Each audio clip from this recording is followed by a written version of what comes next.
दुनिया की सबसे बड़ी सुप्रीम पावर उमैया खिलाफत, जिसका general commander Tariq bin Ziyad की क़यादत में Arab, Persia, central Asia, Egypt, north Africa, पुर्तगाल, फ्रांस, स्पेन तक पूरी हुकूमत फैल चुकी थी। गोल्डन एज ऑफ इस्लाम का सेंटर बगदाद यानी अब्बासी खिलाफत के एरा में science, medicine, math, astronomy, architecture, philosophy पूरी दुनिया में खूब तरक्की की।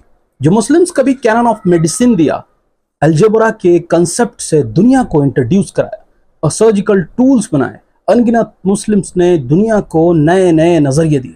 लेकिन आज वही मुस्लिम वर्ल्ड अपनी वीकनेस, कॉन्फ्लिक्ट और चैलेंजेस की वजह से दुनिया की हेडलाइन में अक्सर क्राइसिस के रूप में नजर आता है। आखिर जब मुस्लिम का इतना ग्लेरियस पास्ट था, जो कौम कभी इल्म, साइंस, प्रोग्रेस का मार्क हुआ करता था, वो आज इतना पीछे क्यों है? क्या यह सिर्फ एक हिस्टोरिकल डाउनफॉल है या किसी बड़ी प्लानिंग का नतीजा?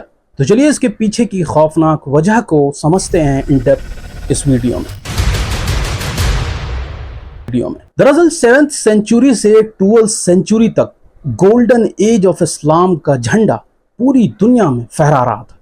लेकिन फिर वो हुआ जो मुस्लिम वर्ल्ड को भारी नुकसान उठाना पड़ा, जिसका खामियाजा आज भी मुस्लिम वर्ल्ड को भुगतना पड़ रहा है। 1258 CE में मंगोल्स ने बगदाद, जो इल्म का सबसे बड़ा मरकज था, उस पर अटैक कर दिया। खूब तबाही मचाई, लाइब्रेरीज, यूनिवर्सिटीज को बर्बाद करके रख दिया।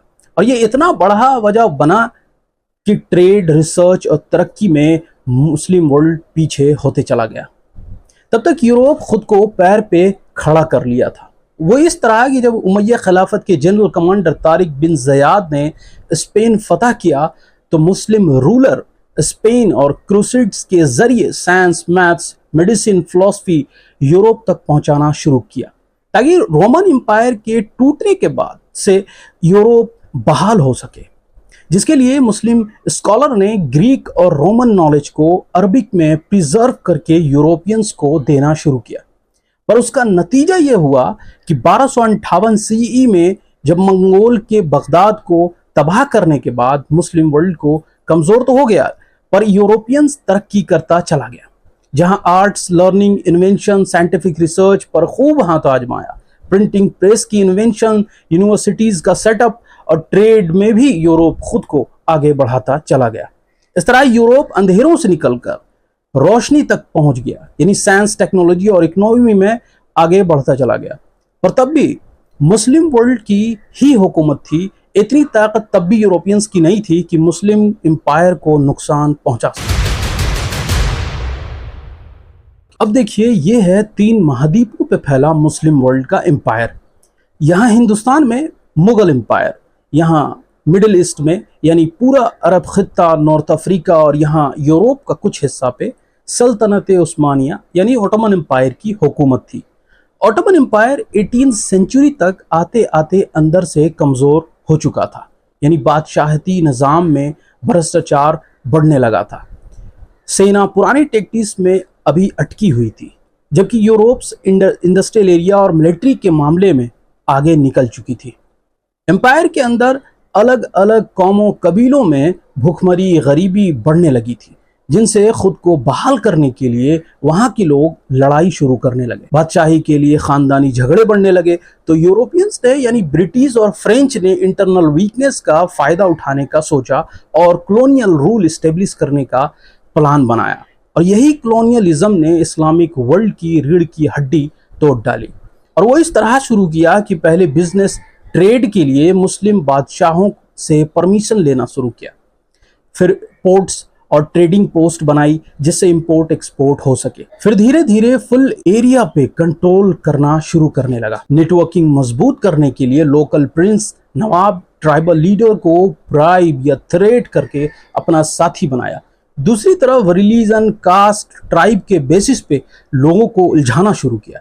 जैसे हिंदुस्तान में हिंदू मुस्लिम को आपस में दुश्मन बताकर डिवाइड किया, उसी तरह अरब खित्ते में कबीलों के बीच जातों और के आधार पे जानबूझकर उलझाया और अपने पॉलिटिकल इंटरेस्ट के लिए उसे इस्तेमाल किया, ताकि मुस्लिम वर्ल्ड यूनाइटेड ना हो सके और हम कॉलोनियलिज्म का कंट्रोल का बीज बो सके। उसके लिए उसने ये तरकीब निकाला कि वर्ल्ड वॉर 1 के टाइम ब्रिटिश ने शरीफ हुसैन ऑफ मक्का को लालच दी कि अगर तुम ऑटोमन एम्पायर के खिलाफ हमारी मदद करोगे तो वार के बाद हम तुम्हें अरब किंगडम दे देंगे। अब इस प्रॉमिस से अरब कबीले ने ऑटोमन एम्पायर के खिलाफ जाकर ब्रिटिश का साथ दिया और मुस्लिम वर्ल्ड को पहला चोट लगाया। लेकिन दूसरी तरफ ब्रिटिश और फ्रेंच सेक्रेटली प्लान कर रहा था कि वार के बाद अरब लैंड हम आपस में बांट लेंगे। और जब कॉलोनियलिज्म की नींव तैयार समझ आई तो ब्रिटिश, फ्रेंच, इटालियंस ने मॉडर्न वेपन नेवी का यूज करके इंडिया में ब्रिटिश ने, अल्जीरिया में फ्रेंच ने और लीबिया में इटालियन ने डायरेक्ट मिलिट्री अटैक करके कब्जा कर लिया और हिंदुस्तान को 2 भाग में बांटकर मुस्लिम मेजॉरिटी को टुकड़े टुकड़े कर दी। दूसरी तरफ ब्रिटेन ने अरब के गोद में फिलिस्तीन को 2 भाग करके, एक फिलिस्तीन दूसरा भाग इसराइल को एस्टेब्लिश किया, जिसे यूएन ने भी ऑफिशियल पार्टीशन अप्रूव किया। इसी तरह अल्जीरिया, लीबिया में फ्रेंच और इटालियन ने लोकल लीडरशिप को खत्म करके पॉपेट रूलर बैठाना शुरू कर दिया ताकि उस कंट्री के लोगों को यकीन बना रहे कि उनकी हुकूमत है। फिर local language, religion, education system को रिप्लेस करने लगा वेस्टर्न सिस्टम से। इस्लाम, मुस्लिम आइडेंटिटी को बैकवर्ड बताकर अपना कल्चर सुपीरियर दिखाने लगा। इस्लामिक स्कॉलरशिप को खत्म कर दिया, नेचुरल रिसोर्सेस लूट लिया गया, मुस्लिम सोसाइटीज को अनसिविलाइज्ड बताकर उन पे राज भी किया और मुस्लिम पे कॉलोनियल रूल थोप कर कल्चर, इकोनॉमिक और पॉलिटिक्स सब पर अपना कंट्रोल बना लिया। मुस्लिम वर्ल्ड को यूरोपियन ने छोटी छोटी नेशन स्टेट में बांटा और फिर ऐसी बाउंड्रीज बनाई जहां एक ही जबान के लोग, एक ही कल्चर, रिलीजन के लोगों को अलग अलग करके रख दिया ताकि उनकी यूनिटी कभी ना बन सके और अपने अपने मुल्क में पैरोकार बनकर एक दूसरे को आंख दिखाते रहे। यूरोपियंस ने मुस्लिम एजुकेशन को इतना कमजोर कर दिया कि जहां कभी मदरसा में साइंस, एस्ट्रोनॉमी, फिलॉसफी पढ़ाई जाती थी, वहीं अब रिलीजियस प्रैक्टिस पे और कुरान तक महदूद हो गया। Critical thinking, scientific research, innovation से दूरी होती चली गई, दुनिया आगे बढ़ती चली गई और मुस्लिम वर्ल्ड पीछे। सेकेंड वर्ल्ड वॉर के बाद मुस्लिम कंट्री ने खुद को डेवलप करने लगा तो अमेरिका ने मिडिल ईस्ट में war, invasions, sanctions, proxy conflict continuously चलाना शुरू करने लगा ताकि कभी डेवलपमेंट ना हो और मेरे बराबर खड़ा ना हो सके। अमेरिका का पॉपेट रूलर मोहम्मद रजा शाह पहलवी की हुकूमत गिराकर आयतुल्लाह रुहुल्लाह खुमैनी ने इस्लामिक रेवोल्यूशन लाया तो यूएसए और यूएन ने ईरान पे हजारों सैंक्शन पाबंदियां लगा दी। लीबिया ने ताकतवर मुल्क बनकर उभरी तो मुअम्मर कद्दाफी को उसी के लोगों के हाथों मरवा दिया। सद्दाम हुसैन ने आंख दिखाई तो बेबुनियाद बहाना देकर फांसी दे डाली।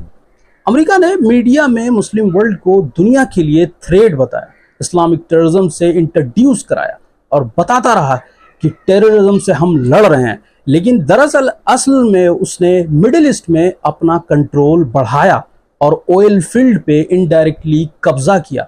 इराक, सीरिया, लीबिया सब जगह रिसोर्स गेम भी किया और पूरी तरह स्ट्रेटेजिकली कंट्रोल भी करता चला गया। मैं पिछली वीडियो में इस्लामिक टेररिज्म पे इन डेप्थ डॉक्यूमेंट्री बना चुका हूँ, लिंक डिस्क्रिप्शन में आपको एक बार जरूर देखनी चाहिए।